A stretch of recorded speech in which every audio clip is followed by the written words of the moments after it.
Всем привет! Белорусы продолжают заказывать автомобили из Китая самостоятельно, не дожидаясь поступления в официальные салоны. Сегодня мы расскажем про Geely Manjaro, который как раз и заказывали могилевские ребята из Китая. Поговорим о первых впечатлениях владельцев, неурезанном китайском функционале, опубликованном официальном краш-тесте и начале продаж у нас. Но перед тем, как рассказать все подробности, прошу вас подписаться на канал и поставить лайк прямо сейчас. За это в конце с меня не смешной анекдот. Уже сейчас некоторые нормальные дилеры в России, чтобы иметь хоть какие-то продажи, распродают автомобили, привезенные по параллельному импорту по адекватным ценам. Их немного, но они есть. Посмотреть все горячие предложения вы можете, перейдя по ссылке в описании. Выберите на сайте Автоспот в поиске интересующий вас автомобиль, и вы увидите самые выгодные цены в России на данный момент. Помните, Автоспот поможет сэкономить вам деньги. Ссылку на автомобили с адекватной ценой я оставил в описании, пользуйтесь.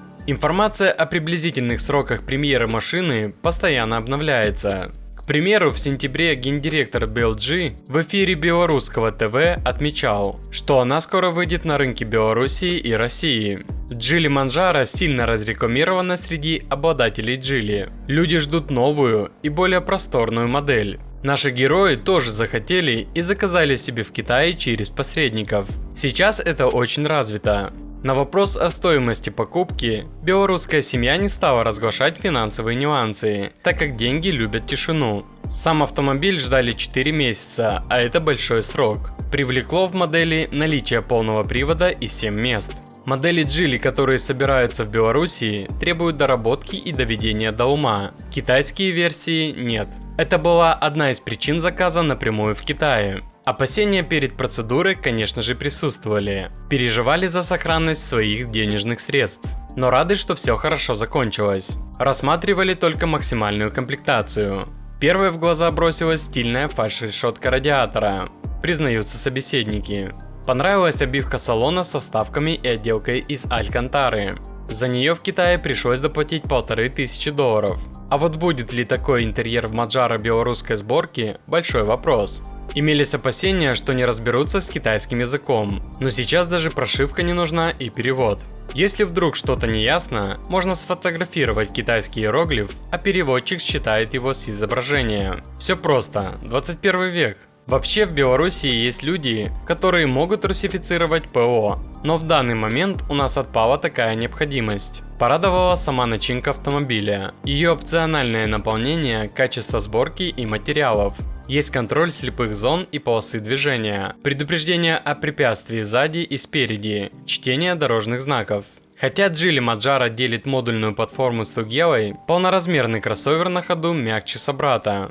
Машина имеет 2-литровую бензиновую турбочетверку Volvo Drive E, знакомую по Тугеле. Переднеприводная модификация имеет мотор мощностью 218 сил и 7-ступенчатый робот с 2 сцеплениями. Полноприводная 238 лошадиных сил и 8-ступенчатую Aisin. Расход 10 литров по трассе при средней скорости от 130 до 170 км в час, а в городе 14 литров 95-го бензина.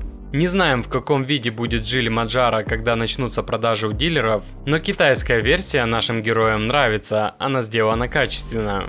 Ну и обещанная мною шутка юмора. Звонок на радио. Поставьте, пожалуйста, песню для моей жены, которая уехала на дачу. Я так хочу, чтобы лето не кончалось.